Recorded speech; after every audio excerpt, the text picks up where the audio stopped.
hello everyone. Welcome to Vijeta Olympiad Schools. Here, the part of third lesson, we are going to explain about how the fiber can make fabric, how the cloth is manufactured, what is the process behind that. Okay, student. First of all, tell yourself. My name is Divya. I am studying in 7th standard. Yes, what is the process behind that? How to make cloth? This is cotton. Cotton can obtain from the surface of the cotton. Okay. This is the cotton. Cotton can obtain from the cotton fields. It can be grown mainly in black soil. Yes.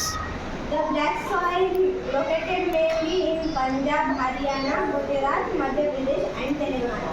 Yes. In our Telangana, cotton crop cultivated most in Nalgonda and Adilabad. Very good.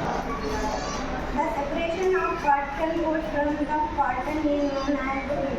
Yes, ginning means the separation of cotton pods from the cotton. See here, the separation of cotton from some pods from the cotton is known as the ginning.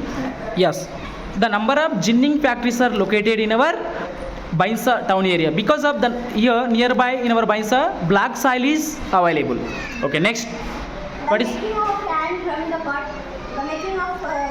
cotton fiber is known as spinning. Yes, the making of yarn from the cotton fiber is known as the spinning. That process is known as spinning. Next. This thread converted into the cloth. This process is known as weaving. Weaving, very good. Yes, your fiber finally convert into the cloth, the process of ginning, spinning and weaving. So